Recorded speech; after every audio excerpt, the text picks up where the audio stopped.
So we're going to spend some time continuing our conversation about, changing your mindset. As I said in the last episode of our podcast, owning your own business gives you the privilege to work 7 days a week. You're getting out of that rut, getting out of that mindset and transitioning into a company that works for you versus you working for it has its own challenges. But if you can take those steps, you will be in a position to create great value for the future opportunity for your business. Hi, everybody. My name is kdee, President of Osage Advisors. Welcome back to our podcast, The Ins and Outs of Selling Our Business.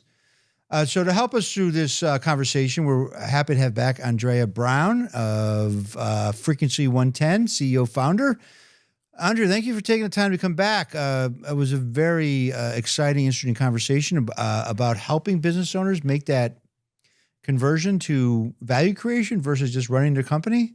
And, we touched on a number of issues, but one of the things I think would be interesting to talk about is the legacy of the business, right? When business owners is a key factor, right? When we're selling a company, finding the right buyers, the right fit is almost, if not the most important aspect, is almost important as the value. So I'd love to talk about your book. You really delve into this brand legacy and looking at your business, reflecting on your business. I'd love to hear a little bit about how that got, that chapter developed itself and got into the book. Well, there's a couple of them, right? So based on the topic, brand legacy, building that brand equity, building that brand so that it is a trusted, reliable, and a go-to brand. But also your legacy, when you're leaving the company, whether you're selling it or whatever it is that you want to do on your end game or exit, even if you're turning it over to a kid, you want your work to show for itself and maybe a little credit going to you, right? So what kind of legacy are you leaving? Are you leaving leaders in their place? Are you leaving a great business that's functioning and growing? And what else have you got to do to get that business where it needs to be? So everybody who looks at this business and be like, yes, he or she was fantastic, was our great boss, we love them. What did they think of you, right? So that legacy could last generations if you do it right. And also just the pure pride that you feel if you have taken all the steps to build the business the way it should be to maximize its value, and including that brand legacy, so the brand is standing out amongst all the competition.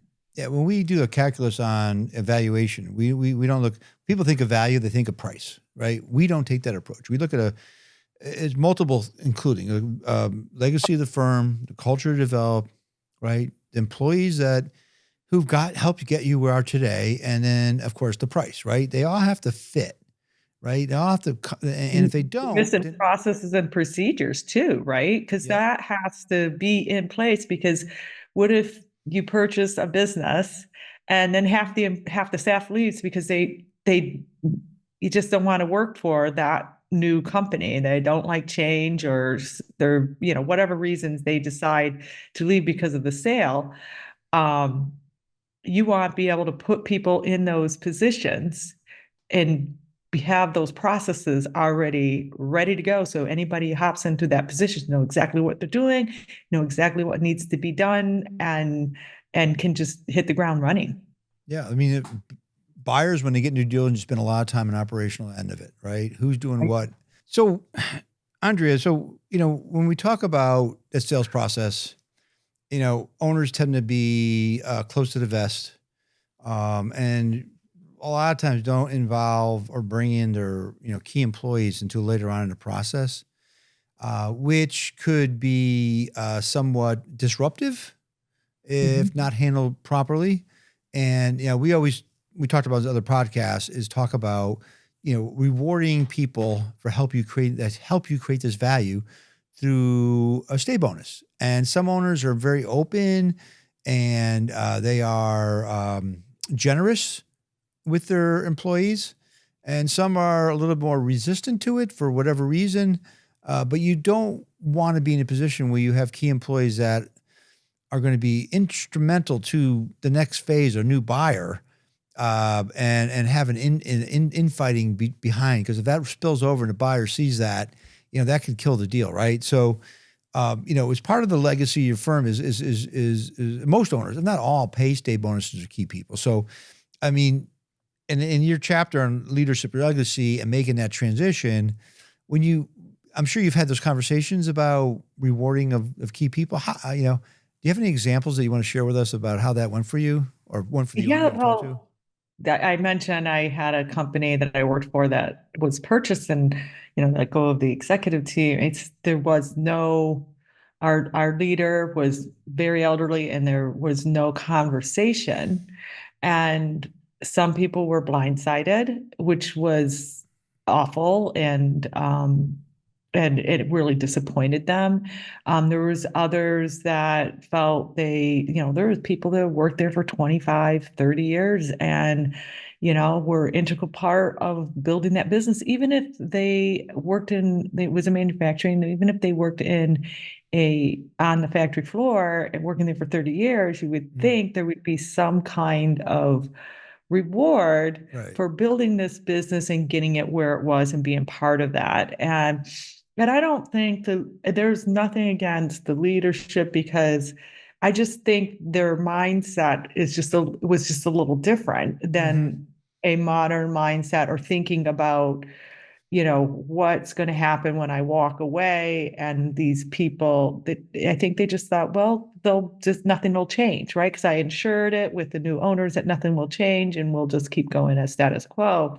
Where that's wishful thinking, because every new owner, and especially when it's a private equity, they come in and they have their own way, and they have their own ideas. And again, there's got to be some kind of change unless there's a trajectory of growth happening that has been implemented by the previous owner, there's going to be a lot of changes. So that's an example of what not to do, I would think, but it's up to the owner. But if you want to do it and you want to do it successfully and have a smooth transition, then I would definitely recommend bringing in key people, having conversations with your team, with your company, depending on how large it is or small it is, to discuss this well in advance and give them assurances, bonuses if you have to,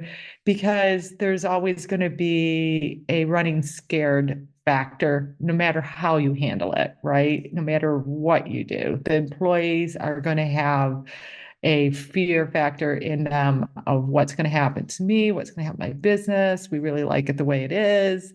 Some people might be excited, be like, oh, this is a great opportunity. Finally, some changes are going to happen. But it is, I think transparency, especially in this day and age, is my recommendation. Just complete transparency. So everybody knows what's coming. Everybody can prepare. They can change their mindset. And if you do it right, you keep them loyal and you show them that this is the reason why the company is got a buyer, because we've done this right. We are on the right path, and they want to keep it going this way because we are in a trajectory of growth. Right. So, I mean, I think the thing is to sell them on the opportunity for them. I mean, I always have those. I've actually been involved in some of the conversations when it involves like family members, and the owner and the family, they don't have the wherewithal to buy the business, and the owner needs the equity value to kind of sustain his or her life moving forward. And there's ways of doing it, maybe gifting some stock, and they can have, or the new owner has an incentive plan they can buy into it. And sometimes we have buyers that will put together, loan the money to key people so they can buy a piece of the equity and with no interest and pay it back when we sell. There's a lot of ways of doing it, but as you said, having that conversation, being transparent. The early, I hate to use the word you feel comfortable, because it's never a comfortable conversation, because you don't know how people are going to react. is a really important aspect of this whole legacy, because when you walk out the door, and I'll give you a quick example. It says that you want people to think of you in a kind way, that you provided a good lifestyle for them and their families, and you were a big part of the community. You don't want to be walking out the door and say, the people saying to you, I got screwed, or I got this, right?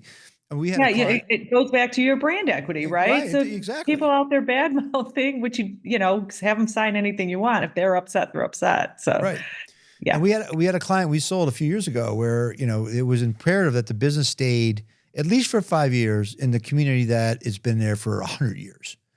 And the reason why he wanted that, and we passed on several deals because they wanted to move it to the Midwest. This company's East Coast based, because he didn't want to go into the barbershop or the grocery store and people looking at him that were laid off because they moved the business. That was not in his DNA. He wanted them to feel good. And that business today is still there, 5 years later, right? yeah, That was important. And that's important to a lot of ownership. So that whole understanding that legacy piece, is critical. So, as you go through this, a business that works for you, right? I mean, we've been talking a lot about business. We talked about, different things you can do and whatnot, but how about the personal aspect of it, right? That journey for you as an individual, what are you looking to get out of everything? It's a reflection period yeah. about everything that you started. I mean, I had this conversation with myself driving up here today about, we're in our 24th year, right? I'm like, God, I started by myself, in an office with no clients, and I had to get on to start picking up the phone and dialing, right, and making move and just getting Okay. out there, right? So that personal journey aspect, how do you work with your clients about that? Is there any examples you can share with us, or just your thoughts on that? Well, yeah. So your personal journey is exactly what it says. It's personal. So that is part of the process of, creating the value of your business, because your legacy is tied to that business since you started it from scratch, or, maybe you purchased it, but you've had it and you want to get out of it. But at the same time, it is still, even though you're pulling yourself out of it, it's still part of you. And so what do you want out of it? Not just what is your end game, but what do you care? Do you care? Do you care what kind of legacy you're leaving? Do you care what your reputation will be? Do you care what is going to happen to your employees, or if what your employees think of you? Um, and if they don't care, then okay, no worries, right? Let's Right. just, be my numbers. Let's just look at the Black numbers. and white, right? Black and white, you may or may not get your value depending on what you're doing to create that business that can thrive. Um, and then if they do care, then that's where you start. You sit down, that's when the advisor hat goes off and the coach hat comes on. Mm-hmm. And you talk to them about where it is, what your current perception, that's a good exercise for the perception assessment of employees, vendors, and yourself, of your business and you. And then taking a look at what you can do to make more of a lasting legacy, to have more of a positive impact, and create that reputation that you desire, that you want, that is important to you. Yeah, it's depending what stage your life is at, right? It's that mindset about that journey. Right? You get to a certain point, and I mean, we have that. There are other. Oh, I had a client. I want to retire. He literally said, "I want to be out by 62. That's my goal." That was my. I built this thing. I spent a lot of time with it. I got other things I want to do. I want to do some real estate investments down in Florida. I want to just travel with my wife. I want to play golf. I got other things I want to do. At 62, that's my number, right? We sold it, didn't get out at 62, but he got out at 63. And he stayed on as a consultant doing his sales. And we have there's other business owners that we talk to, and they can't separate what's important to them personally from their business. It's actually, It's an extension of them, right? It's an extension of who they are today. And those typically are older owners that have, they don't want to travel anymore. And maybe their spouse has some illnesses or whatever. So what am I going to do? Sell my company and go home and just sit at my couch, right? They've kind of, that window may have passed. They think it has, right? They think in their mind that window may have passed when really it hasn't. There's technology, there's medicine, there's all kinds of things you can do these days that, to create a fulfilling, productive life. And so those people don't sell. And what ends up happening is it's not, you continue to work for your business versus a business that works for you. And what ends up happening is that the value of that business starts to decrease. Yeah.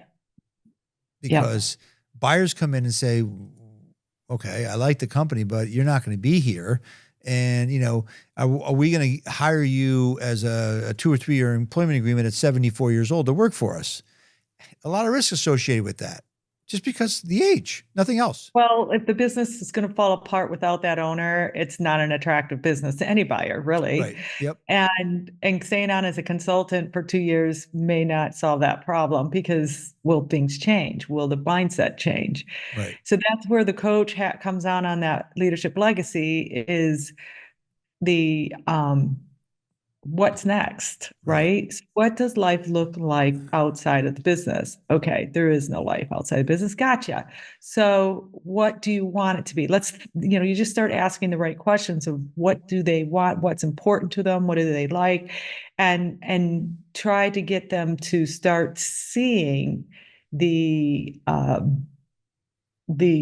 world, the life they could have outside of the business, after business, right? So we've got, okay, let's just say we're going to sell it as is without working on it. This is how much it's worth, and this is how much you'll get.